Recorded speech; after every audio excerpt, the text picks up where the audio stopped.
Lesson 131. Don't be so sure. Listen to the tape, then answer this question. What's the problem about deciding on a holiday? Where are you going to spend your holidays this year, Gary? We may go abroad. I'm not sure. My wife wants to go to Egypt. I'd like to go there too. We can't make up our minds. Will you travel by sea or by air? We may travel by sea. It's cheaper, isn't it? It may be cheaper, but it takes a long time. I'm sure you'll enjoy yourselves. Don't be so sure. We might not go anywhere. My wife always worries too much. Who's going to look after the dog? Who's going to look after the house? Who's going to look after the garden? We have this problem every year. In the end, we stay at home and look after everything. Lesson 133. Sensational news. Listen to the tape, then answer this question. What reasons did Karen Marsh give for wanting to retire?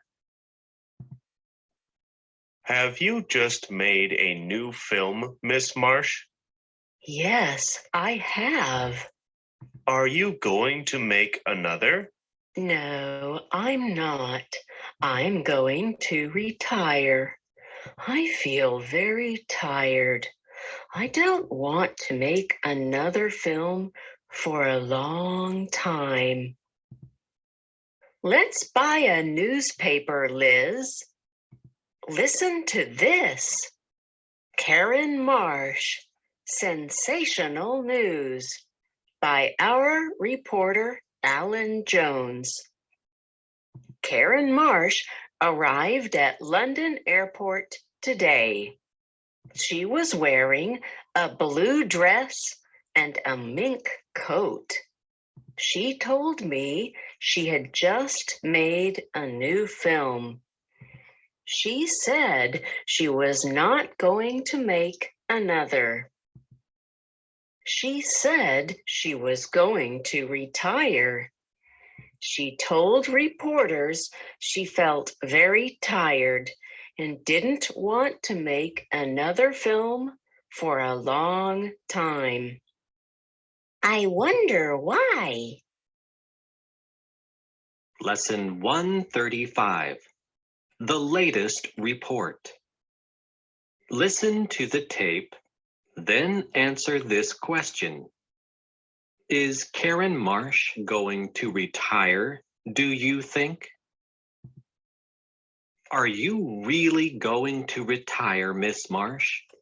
I may. I can't make up my mind. I will have to ask my future husband. He won't let me make another film. Your future husband, Miss Marsh? Yes, let me introduce him to you. His name is Carlos. We're going to get married next week. Look, Liz, here's another report about Karen Marsh. Listen. Karen Marsh, the latest. At her London hotel today, Miss Marsh told reporters she might retire. She said she couldn't make up her mind. She said she would have to ask her future husband. She said her future husband would not let her make another film.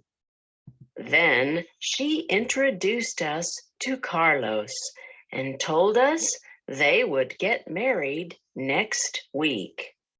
That's sensational news, isn't it, Kate? It certainly is.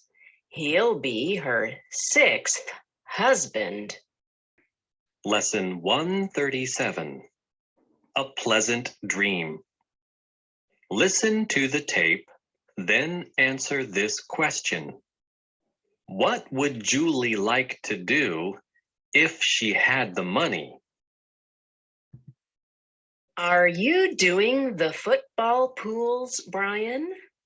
Yes, I've nearly finished, Julie. I'm sure we'll win something this week. You always say that, but we never win anything. What will you do if you win a lot of money? If I win a lot of money, I'll buy you a mink coat. I don't want a mink coat. I want to see the world. All right. If we win a lot of money, we'll travel round the world and we'll stay at the best hotels. Then we'll return home and buy a big house in the country. We'll have a beautiful garden and But if we spend all that money, we'll be poor again. What'll we do then? if we spend all the money, we'll try and win the football pools again. It's a pleasant dream, but everything depends on if. Lesson 139. Is that you, John?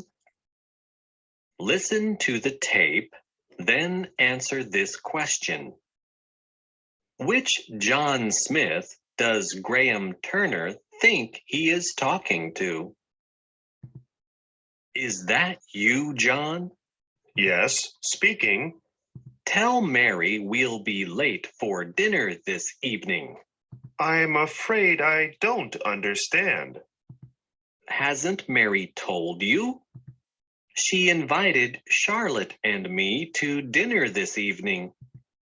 I said I would be at your house at 6 o'clock, but the boss wants me to do some extra work. I'll have to stay at the office. I don't know when I'll finish.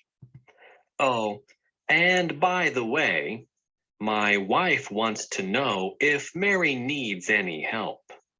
I don't know what you're talking about. That is John Smith, isn't it? Yes, I'm John Smith. You are John Smith, the engineer, aren't you? That's right. You work for the Overseas Engineering Company, don't you? No, I don't. I'm John Smith, the telephone engineer, and I'm repairing your telephone line. Lesson 141. Sally's first train ride. Listen to the tape, then answer this question. Why was the mother embarrassed? Last week, my 4-year-old daughter, Sally, was invited to a children's party. I decided to take her by train. Sally was very excited because she had never traveled on a train before. She sat near the window and asked questions about everything she saw.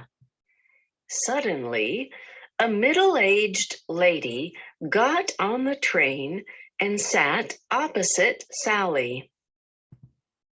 "Hello, little girl," she said. Sally did not answer, but looked at her curiously. The lady was dressed in a blue coat and a large, funny hat. After the train had left the station, the lady opened her handbag and took out her powder compact. She then began to make up her face. Why are you doing that? Sally asked. To make myself beautiful, the lady answered. She put away her compact and smiled kindly. But you are still ugly, Sally said. Sally was amused, but I was very embarrassed. Lesson 143. A walk through the woods. Listen to the tape, then answer this question. What was so funny about the words on the sign? I live in a very old town which is surrounded by beautiful woods. It is a famous beauty spot. On Sundays, hundreds of people come from the city to see our town and to walk through the woods. Visitors have been asked to keep the woods clean and tidy. Litter baskets have been placed under the trees, but people still throw their rubbish everywhere. Last Wednesday, I went for a walk in the woods. What I saw made me very sad. I counted 7 old cars and 3 old refrigerators. The litter baskets were empty, and the ground was covered with pieces of paper, cigarette ends, old tires, empty bottles, and rusty tins. Among the rubbish, I found a sign which said, "Anyone who leaves litter in these woods will be prosecuted."